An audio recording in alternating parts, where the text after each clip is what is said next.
Hi friend, रोशनी kitchen में आपका स्वागत है। आज हम बनाने जा रहे हैं रोटी से स्नैक्स। हमारे पास 3 रोटी बची हुई हैं। ये मेरे पास कल रात की रोटी हैं और वो भी 3 है। तो इन रोटी से हम बनाएंगे आज स्नैक्स। मैंने उसके लिए एक बड़ा आलू लिया और एक लिया। अगर आपके पास छोटे हो तो आप 2 आलू लीजिए, अगर बड़ा है तो एक ही। और एक मैंने लिया है प्याज, और मैंने थोड़ा सा हरा धनिया डाला है। अगर आप अपने लिए बना रहे हैं तो आप इसमें हरी मिर्च डाल सकते हैं। मैंने इसमें हरी मिर्च नहीं डाली है। अब मैंने प्याज को बारीक बारीक प्लेट में काट लिया है, जिस प्लेट में हम आलू की फिलिंग्स तैयार करेंगे। अब हम आलू को कद्दूकस करेंगे। और ये बॉयल आलू है, उबला हुआ। ये कच्चा आलू नहीं लिया है मैंने। जब हमारा आलू कद्दूकस हम इसलिए कर रहे हैं कि हमें जब हम रोटी पर इसकी फिलिंग्स को लगाएंगे तो हमें दिक्कत ना हो। तो इसलिए हमने आलू को बॉयल कर लिया था और कद्दूकस कर रहे हैं।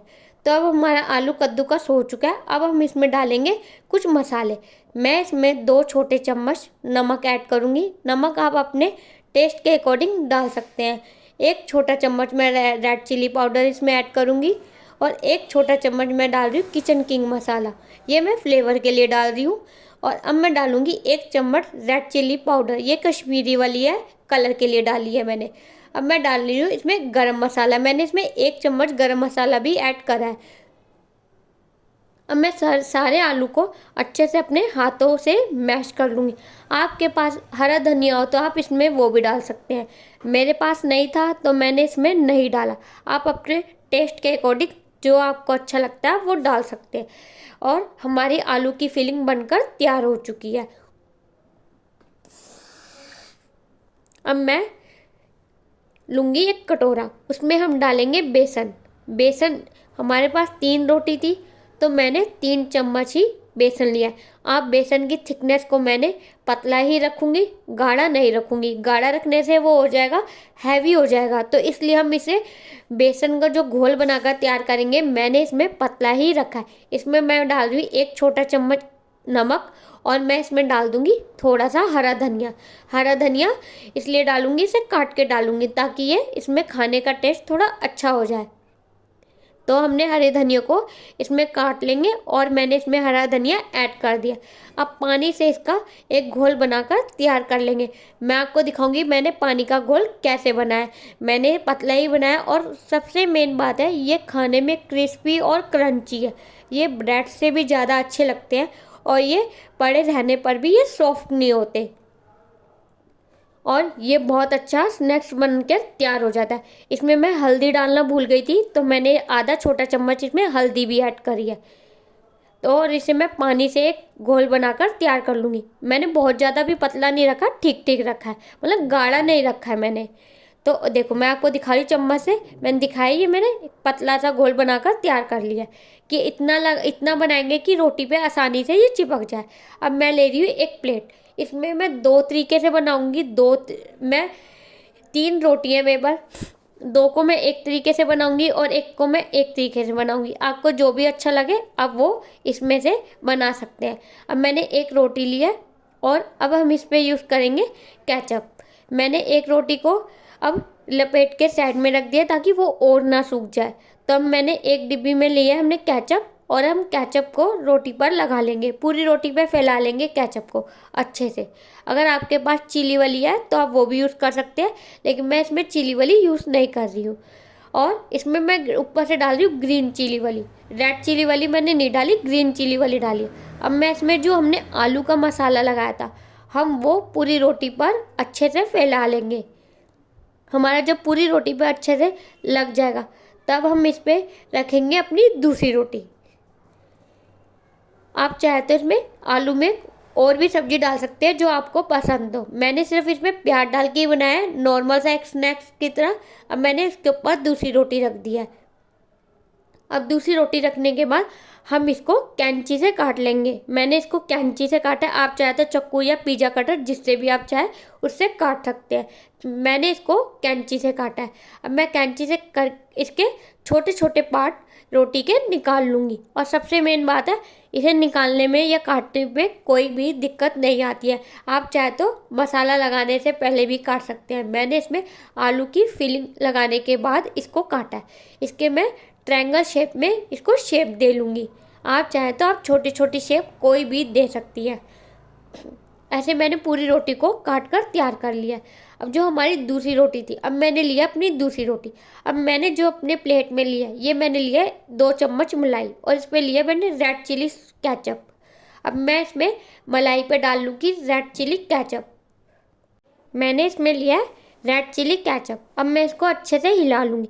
ये मैंने इसलिए किया है कि ये मेरा मेयोनीज का काम करेगी। मेरे पास ये ताज़ी मलाई थी इसलिए ये थोड़ी सी पतली। आपके पास अगर मलाई पहले से फ्रिज में पड़ी हो तो आप वो भी लगा कर से यूज़ कर सकते हैं। मैं मेयोनीज यूज़ नहीं करती हूँ तो मैंने इसमें यही यूज़ किया। आप इससे कोई भी इसका कोई साइड इफ़ेक्ट नहीं, आप किसी भी बच्चे को ये दे सकते हैं। मैं हमेशा मलाई में रेड चिली डालकर इसे एक केचप की तरह तैयार कर देती हूँ। अब मैंने इसे रोटी पर ही अपना आलू का मसाला है जो फीलिंग, मैंने वो लगा लिया और ऊपर से जो मेरी बच गई थी तो वो मैं अपनी फीलिंग में डाल दूँगी। और डालने के बाद मैं इस पर डाल दूँगी थोड़ी सी ग्रीन चिली, ये फ्लेवर के लिए डाली है। और सबसे मेन बात है, ये स्नैक्स आप बिना केचप के भी खा सकते हैं। इसमें केचप की कोई ज़रूरत नहीं होती क्योंकि हमने इसमें केचप नीचे लगा दिया और ऊपर, तो इसलिए इसे केचप की ज़रूरत नहीं पड़ेगी। अब बिना केचप के ही ये स्नैक्स बहुत अच्छा लगता है। अगर आपको लगता है नहीं अच्छा लगता तो आप एक रोटी से बनाकर ट्राई कर सकते हैं। अब मैंने अपनी सारी रोटी की फिलिंग भरकर तैयार कर लिया। अब हम लेंगे एक कढ़ाई। कढ़ाई में मैंने तेल डाल लिया, तेल हमारा गर्म हो रहा है। अब जो हमने तैयार किया था, अब मैं इसमें फ्राई करना शुरू करते हैं। अब मैंने बेसन इतना मतलब कि उसका रखा है कि वो आसानी से चिपक जाए और ऐसे ही। और सबसे मेन बात है, ये बहुत जल्दी फ्राई हो जाते हैं, कहीं से फटते नहीं है, कहीं से इसे कुछ नहीं होता। और 2 मिनट में ये स्नैक्स हमारे बनकर तैयार हो जाता है। मैंने इसे मीडियम पर ही बनाया है। मैंने गैस की फ्लेम कम रखी थी लेकिन मैंने इसे फुल भी करा था। ये मैंने इसलिए कम रखी थी क्योंकि हमारा तेल बहुत ज़्यादा ही हाई टेम्परेचर पे था, इसलिए मैंने गैस की फ्लेम को थोड़ा कम कर दिया था। क्योंकि मैंने इसे तेल को टेम्परेचर बहुत ज़्यादा गर्म होने से वो तेल का कच्चापन निकल जाता है, तो इसलिए मैंने गैस की फ्लेम को कम कर दिया था। तो आप जब बनाएं तो फुल पर ही बनाएं, कम पर मत बनाएं। मेरा तेल के टेम्परेचर की वजह से मैंने गैस की फ्लेम को कम रखा था और अब मैंने गैस की फ्लेम को तेज कर दिया है क्योंकि जब एक बार हमारे स्नैक्स निकल कर तैयार हो जाते हैं तो टेम्परेचर अपने आप तेल का नॉर्मल हो जाता है हमारा। अब ऐसे ही हम अपना दूसरा बैच बनाकर भी तैयार कर लेंगे। और इसको मैंने फुल पर ही बनाया था, कम पर नहीं बनाया था, और ये बहुत जल्दी से फ्राई हो जाते हैं। इसे फ्राई होने में बिल्कुल भी टाइम नहीं लगता। और सबसे मेन बात ये है, ये खाने में बहुत क्रिस्पी हैं। अगर ये पड़े भी रहे तो ये सॉफ्ट नहीं होते, खाने में ये क्रिस्पी ही रहते हैं। इसे काफ़ी देर तक पड़े रहने के बाद भी इनमें क्रिस्पीपन रहता है। ऐसे ही मैंने अपना दूसरा बैच भी बनाकर तैयार कर लिया है और ऐसे ही हम इसको एक प्लेट में निकाल लेंगे। ऐसे ही करके हम सभी को फ्राई कर लेंगे और जब हमारे सारे फ्राई हो जाएंगे तो मैं आपको तोड़कर भी दिखाऊंगी। अब हमारे सारे फ्राई हो चुके हैं, मैंने इसको एक प्लेट में निकाल लिया है और अब मैं इसे आपको तोड़कर भी दिखाती हूँ। अब ये मैंने यहाँ पे प्लेट रखी है, ये बहुत गर्म है तो इसलिए मैं आपको आधा बीच में से तोड़कर फिर भी दिखाती हूँ। ये तोड़ने खाने में बहुत क्रिस्पी है। मैं अपनी जा रही हूँ बहन को खिलाने। ऐसे आप भी इंजॉय करिए और बनाकर खा सकते हैं। अगर आपकी रोटी बच गई है और 2-3, और सबसे मेन बात है ये आप बच्चों के टिफ़िन में भी दे सकते हैं। अगर रात की रोटी बची हुई है तो आप बॉयल आलू करके रख लीजिए रात को और सुबह आप टिफ़िन में दे सकते हैं। वीडियो अच्छी लगे तो लाइक एंड शेयर कर